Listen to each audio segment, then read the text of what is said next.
યજ્ઞ અને મા દેવી સરસ્વતીનું પૂજન થઈ રહ્યું છે. જોરદાર તાળીઓ પાડીએ આપણે. આજે મા દેવી સરસ્વતીની વંદના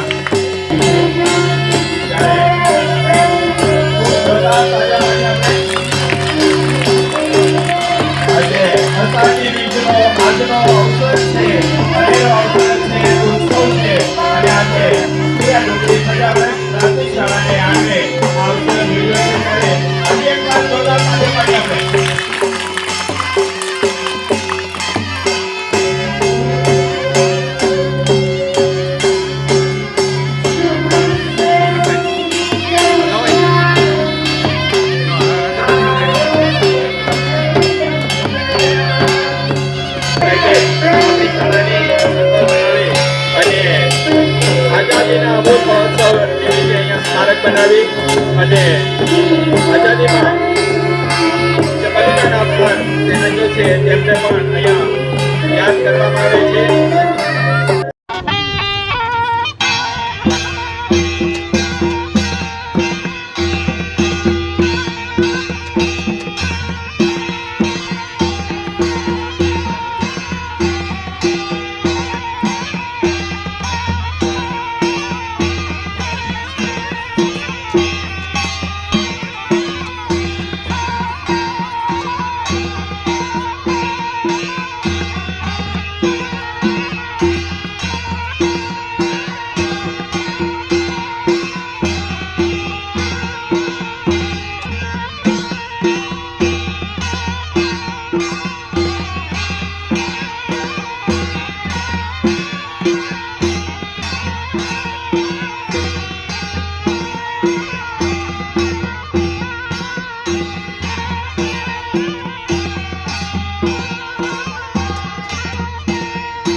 તાળીઓ પાડીએ આપણે.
તાલીઓના ગડગડાટથી આપણે વધાવી લઈએ. આ પ્રોત્સાહન ઇનામ છે. ઉત્સાહ અને ઉમંગ વધે એના માટે. ખૂબ સરસ, આભાર સાહેબ. જોરદાર તાલીઓના ગડગડાટથી આપણે વધાવી લઈશું.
ઘણી ગણીને આગળ વધે અને એમની ભાવિ પેઢીને ઉજ્જવળ બનાવે એવી આશા અને અપેક્ષા સાથે મારી વાત પૂરી કરું છું. ભારત માતા કી જય. જય જય ગુજરાત. કાટુ પ્રાથમિક શાળામાં કન્યા કેળવણી મહોત્સવ અને શાળા પ્રવેશોત્સવ અંતર્ગત જેમની રાહબરીમાં જેમની અધ્યક્ષતામાં કાર્યક્રમ તંત્ર વતી આપ સૌને આવકારું છું, હાર્દિક સ્વાગત કરું છું. આમ તો અમારા મીડા સાહેબ પ્રતાપભાઈ મીડા સાહેબ ને ઓળખો ને તમે? હે પ્રતાપ સાહેબ ને ઓળખો કે નહીં? હે ક્યાં સાહેબ? પ્રતાપભાઈ મીડા સાહેબ એ તમારા ગુરુજી છે, તમારા આચાર્ય છે, બરાબર ને? પણ આખા દાહોદ જિલ્લામાં એમની જેવા કોઈ માસ્તર જ નહીં. ભારીવટના સાહેબ બધો માસ્તરન કુદાડે ને માસ્તરણીયન કુદાડે, ભારીવટ કરે તો હું બહાર જાય ને તમે કે કહેરાવે. હે એ ને પ્રતાપ સાહેબ એટલે તમે ખૂબ નસીબદાર છો. બહુ ભારીવટના સાહેબ બધા માસ્તરન ભણાવે, જેવી રીતે તમને અહીં નિહાળમાં ભણાવે એવી રીતે પાછા બહાર જાય, દાહોદ ના આખા બધા માસ્તરન ભણાવે. એટલે તમે પ્રતાપ સાહેબ નો ખૂબ ખૂબ આભાર માનીએ કે તમને છેક પાવાગઢ પર્વતારોહણમાં લઈ ગયા, ત્યાં તમે ખૂબ સારો દેખાવ કર્યો અને 30,000 રૂપિયા જેટલી રકમ તમે જીતીને લાવ્યા. એ નાનેસોની વાત નથી. આપણા વિસ્તારના પોલીસની અંદર થોડો પરીક્ષા આપવા ગયા, આપણ ફીલુના પોરીય 4 રાઉન્ડ દોડવા જીપ બહાર કાઢી દીધી. વિચાર કરો તમે, કોઈ પાસ નહીં થયા અને તમારી જીવન મોકલી દે તો તમે તો હમણાં પાસ થઈ જાઓ ગ્રાઉન્ડ. કેમ કે તમારી પાસે આ પાવર છે, તમે પાવાગઢ પર ચડી ગયા અને નંબર લાવ્યા એટલે તમારા પગની અંદર, તમારા મસલ્સની અંદર પાવર છે, એવો એનો અર્થ થાય. આજે સુરા ડુંગરી કાંટો ખાતે આ પ્રવેશોત્સવ કરી રહ્યા છે, ત્યારે આ પ્રવેશોત્સવની શરૂઆત વર્ષ 2002-03 થી ગુજરાતના તત્કાલીન મુખ્યમંત્રી અને હાલના આપણા દેશના વડાપ્રધાન આદરણીય નરેન્દ્રભાઈ મોદી સાહેબે વર્ષ 2002-03 માં કરી હતી. એના ખૂબ સારા પરિણામો મળ્યા. જે તે સમયે પ્રવેશોત્સવની શરૂઆત આપણે કરી ત્યારે આ સજોઈ જેવા ગામના આપણને આ પ્રમુખ આજે મળ્યા છે. સજોઈ ગામનો તે વખતે 0% સ્ત્રી સાક્ષરતા દર હતો પ્રમુખ સાહેબ.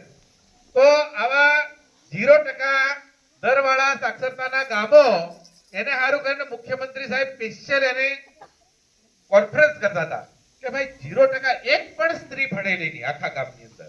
એવા કેવા ગામો કે જ્યાં એક પણ સ્ત્રી ભણેલી નહીં, એવી પરિસ્થિતિ હતી. આજે એ વાતને 23 વર્ષ જેવા સમયગાળો થવા આવ્યો અને 23 વર્ષના અંતે આજે સજોઈ ગામની અંદર ખૂબ બેન દીકરીઓ ભણી, ઘણી દીકરીઓ નોકરી કરે અને આખું ગામ, ઘણા બધા છોકરાઓ ભણ્યા અને આજે આખું ગામ નોકરી કરતું થઈ ગયું. એવી રીતે આ મેં તમને એક ઉદાહરણ આપ્યું છે. જે તે સમયે આ સજોઈની આ પરિસ્થિતિ હતી. કે આખા ગામની અંદર એક પણ સ્ત્રી ભણેલી નહીં, 0% સ્ત્રી સાક્ષરતા દર. એટલે આપણે એવા વિસ્તારમાં કામ કરીએ છીએ. તમે ભણી ગણીને ખૂબ મોટા સાહેબો બનજો. હમણાં જ આપણે ઓપરેશન સિંદૂર પાકિસ્તાન સામે આપણે 1 અઠવાડિયા માટે યુદ્ધ થયું. આપણો જે પાડોશી દેશ ખરો ને ત્યાં યુદ્ધ થયું આપણા ભારત દેશ જોડે. તો મોદી સાહેબના નેતૃત્વની અંદર ઓપરેશન સિંદૂર નામની એક મિસાઇલ છોડવામાં આવી અને એ મિસાઇલની અંદર કામ કરવા વાળી 2 દીકરીઓ હતી તમારી જેવી. વિચાર કરો, લડાઈ કરવામાં કેટલા ના આવડે. પ્રમુખ સાહેબને આપણે તીર કામઠું આપ્યું. જોયું કે નહીં જોયું તમે? હે જોયું? કેટલા ના આવડે? અરે આવડવું જોઈએ. આપણું પિલ્લર ના પોરિયા આપણને નહીં આવડશે તો કઈ વણિયાના છોરાને આવડશે? હે બોમડના છોરાને આવડશે? આપણને આવડવા જોઈએ. અહીંથી પલ્લાવીને મેલ જાય એટલે તઈ બટેલું હોલું મરી જવું છે. બરાબર? ચલો, સરસ સરસ. ઘેર જઈને આની પ્રેક્ટિસ કરવાની. જે વરક પ્રાથમિક શાળાના સભાગૃહમાં કન્યા કેળવણી મહોત્સવ અને શાળા પ્રવેશ ઉત્સવ પ્રસંગે મારી સાથે સવારથી 8:30 વાગ્યાથી સાથે છે બધે ક્ષેત્રે ખૂબ રીતે અગ્રેસર અને પૂર્વ બીઆરસી તાલુકા પંચાયતના પણ રહી ચૂકેલા અને આખા ગુજરાત રાજ્યની અંદર શ્રેષ્ઠ શિક્ષક તરીકેનો એવોર્ડ મેળવી પ્રાપ્તિ કરીને અહીંયા આપણી સ્થળે ઉપસ્થિત છે. તેઓ અને હાલ વગડવા પ્રાથમિક શાળાના આચાર્ય સાહેબ તરીકે ફરજ બજાવે છે એવા બીઆરસી રાઠવા સાહેબને આ પ્રસંગે તાળીઓ પાડીને આપણે સ્વાગત કરીએ.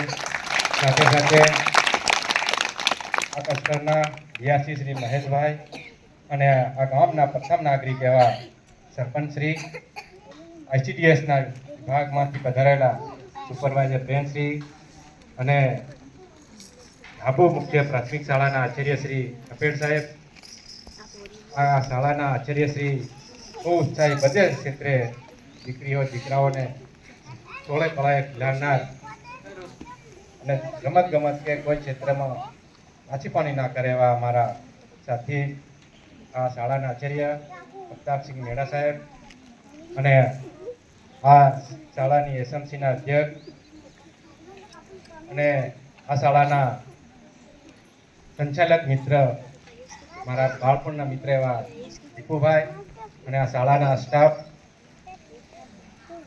આંગણવાડી વિભાગમાંથી આવેલા બેન અને ગામમાંથી પધારેલા વડીલ આગેવાનો ભાઈઓ અને જેઓ માટે આપણે સૌ ભેગા થયા છે અને આપણે સૌએ કંકુના તિલક કરી કુમકુમ તિલક આપીને આંગણવાડી અને બાળવાટિકા અને ધોરણ 1માં પરેશાય એવા નાના ભૂલકાઓ આવનારી પેઢીના વિદ્યાર્થી ભાઈ બહેનોને આ પ્રસંગે હાર્દિક સ્વાગત કરીએ. મિત્રો, આપણા બીઆરસી સાહેબે આપણને બધી રીતે માહિતી આપી. સાંજે 5 વાગે તો થોડીક ચિંતા કરી કે મારું બાળક આવતું હતું એને સમય હતો લેવા જવાનું, મોટા તો ઘરે આવતા રહે. અમારા સાહેબ બીઆરસી સાહેબના માનો દાખલો આપ્યો અમને ધાબુ સાહેબ મંદરથી કેળિયા સુધી ચાલતા આવે તો એમની માં પણ 4 કિલોમીટર દરરોજ સાંજે ચાલતી મૂકવા આવે, પાસે ઘેર જતા રહે, પાસે સવારમાં અને સાંજે બંને ટાઈમે રહેવા આવે ને મેળવા આવે. તો દિવસના 4 ફેરા એમની માં કરે. તો એવો સંકલ્પ કરો ત્યારે તો સાહેબ આ રાજ્યના પણ એવોર્ડ મેળવે અને આખા તાલુકામાં રત્ન ધારપુરનું કે શિક્ષણ જગતમાં એવા સાહેબ પણ આપણી સાથે છે. તો આપણે પણ આપણામાં વાલી કોઈ બી એવી ચિંતા કરે કે મારું બાળક પણ આવા સાહેબો એવું ભણે, કેમ કે શિક્ષણ વગર બધું આંધળું છે. સરકારશ્રીની હજારો કરોડો યોજનાઓ છે પણ શિક્ષણ વગર તમે કઈ લઈ શકવાના નથી. જ્યાં સુધી શિક્ષણ ના હશે ત્યાં સુધી આપણે ઘોરની પણ સ્વચ્છતા નહીં રાખી શકીએ, શિક્ષણ ના રાખી શકીએ, ખેતીવાડી પણ ના કરી શકે, સારો ધંધો ના કરી શકે, બિલકુલ આપણે અવળે માર્ગે જતા રહીશું. કેમ કે આપણી કાન શિક્ષણ નથી. એના માટે આપણા દેશના વડાપ્રધાન મોદી સાહેબ આજે વિશ્વમાં ડંકો વગાડે. એ પણ એક શિક્ષણની દેન છે. આજે 2047 વિકસિત કરવા માટે મોદી સાહેબે આવા બધા કાર્યક્રમ કરે. વિકસિત ભારત હોય, કન્યા કેળવણી હોય, શાળા પ્રવેશ હોય, પેલા ગુણોત્સવ હોય, પછી પેલા સેવા સેતુ, આવા અનેક કાર્યક્રમો કરે ગામડાને ઉજાગર કરવા માટે. ગામડાઓ તળિયે ને તળિયે પડ્યા, એને આજે ઉજાગર કરીને આજે દરેક ગામડાની અંદર પ્રગતિ આવી છે. થોડા મોદી સાહેબ જેવા, આવા સાહેબ જેવા આમના ધ્યાનથી એમને આવા દરેક ભાષણો સાંભળીને ગામડાના નાગરિકો, સરપંચ સાહેબને પણ એ વિનંતી કરું, સરપંચ સાહેબ આપણે ગામમાં પણ એક આંટો મારો. આપણે તાલુકામાં મારી ખરા, પણ ગામમાં આપણે શિક્ષણ કઈ વિસ્તારમાં નથી, કઈ એરિયામાં, એને વિસ્તારમાં જઈને ગામડાના માણસોને કહો કે જો જ્યાં સુધી શિક્ષણ ના મળે ત્યાં સુધી આપણું તમારું કોઈ ભલું ના થાય અને સરકારનો તને કોઈ લાભ નહીં આપું. જાઉં ત્યાં તારા મારા એરિયાના બધા બાળકોમાં નિશાળા જોઈ આવું તમે ફળીએ ફળીએ થોડું ટકોર કરજો એટલે 100% શાળામાં આવશે અને શાળાનું પણ આખું રોનક બદલી જશે. એટલે વધુ ના કહેતા આજે અમે અહીંયા પધાર્યા છે, અમને અવસર મળ્યો. બાકી સાહેબ બધાની ટીમ સાથે પણ સાહેબ અને શાળા પરિવારે અમને એમના હૃદયપૂર્વક અમને આગળી અને ભાવ ભર્યું સ્વાગત કર્યું. એવો સાહેબનો પણ આ પ્રસંગે આભાર માની અને જે બાળકો તમે ભણી ગણીને સારી એવી પદવી મેળવો એવી આશા સાથે અમારી વાણીને હું વિનમ આપું. જય હિન્દ, જય ભારત. ઉપસ્થિત રહી આપણને પ્રવેશ આપ્યો અને માર્ગદર્શન આપ્યું તે બદલ એમનો ખૂબ ખૂબ આભાર.